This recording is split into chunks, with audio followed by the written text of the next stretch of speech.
What's up, bee trappers? This is David, the woodworking accountant. I'm out checking swarm traps today, and I think I caught one, but I haven't walked up. I decided we could experience this together. So come along with me and we'll see if we have a catch. So as I was walking up here, I was just thinking of all the overgrowth over my trap. You can hardly see it. And I was thinking, that's not good. I better cut that down. I'm not going to catch any bees here. But as I get closer, you can see some things flying around it, and it's happening with enough frequency that I don't think it's another type of bug. Let's go take a look. Yep, those are bees. Those are bees. Are they scouts, or did we catch one? Oh yeah, that's a catch. Let me zoom in here so you can see. Oh yeah, this looks good. Got a lot of bees out on the face. Got bees coming and going. You can see the pollen right there. The bees are bringing this in. And judging by the amount of bees around the entrance, I would say this is a good sized swarm. This is exciting. Catch number 2 for the 2018 season.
Alright, as you can see, I have my swarm trap back here at my apiary, and again, because it's the evening, I'm not going to transfer it into a 10 frame Langstroth. I'm going to let it just sit in this swarm trap overnight. That said, this was heavy.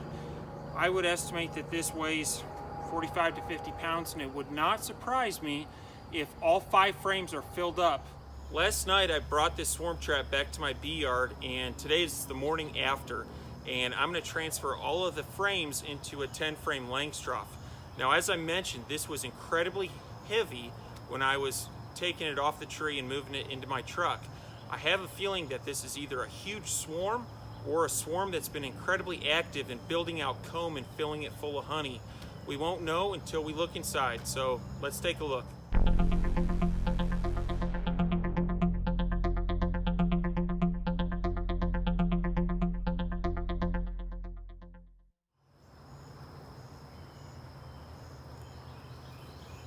Alright, here's the first frame. This is completely drawn out, and it looks like there's some pollen stores and a little bit of honey here.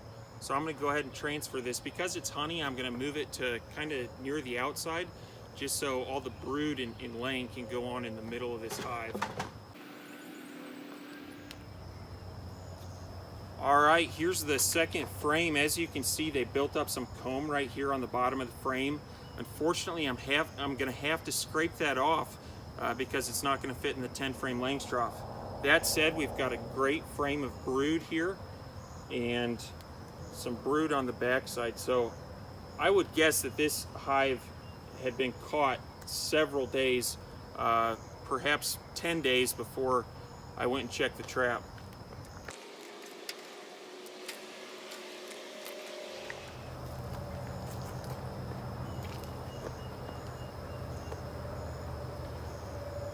Alright, here's the third frame, and again, just packed full of bees and a full frame of brood.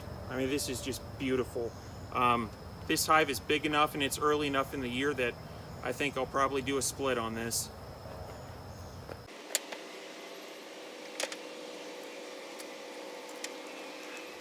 Fourth frame is completely drawn out.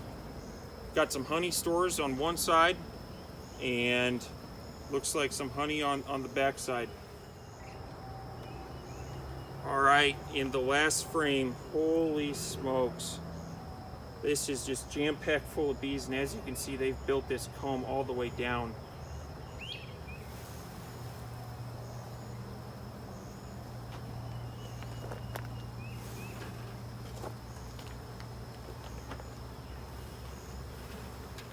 All right, I'm gonna take this trap, I'm gonna set it down right in front of where the hive's gonna go.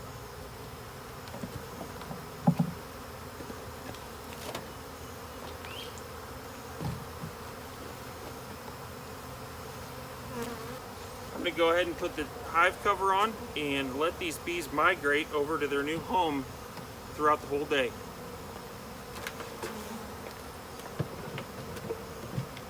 Swarm trap number 2 is in the books. This was the biggest swarm I've caught to date, and I couldn't be happier. Now, because I want to make these videos educational, I'd like to pass on some lessons learned. I've been checking these swarm traps every 7 to 10 days. However, this swarm trap was a good distance away from my house, and I didn't check it for about 2 weeks. As you can see, all 5 frames were drawn out, and unfortunately, everything up here was comb that I had to cut out. The way these traps are set up is you put a deep frame in, but they still have about 6 inches to draw out. Now, there are no eggs in here. I'm not too concerned. However, this is all of this work that the bees did kind of went to waste, and all this comb drawing could have been done on frames in a hive had I checked it a little earlier. So lesson learned, I think during this prime time trapping season, I'm going to try to check these traps every week regardless of how far away they are from my house. I hope that helps. One last thing I'd like to mention, and this is more of just a public service announcement. If you are just watching this video and you've never swarm trapped before, but you're considering it, and this video is a means of education, I strongly encourage you to pursue it. I'll tell you what, typically when you go check a trap, it's going to be an unsuccessful result. That's just the fact of the matter.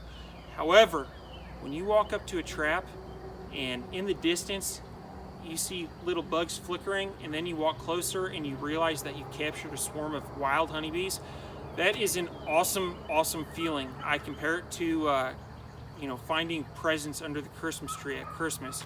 Anyway, thank you for watching, and best of luck to all of you this season. If you like this video, please hit like and then hit subscribe. Thanks for watching, and good luck this season.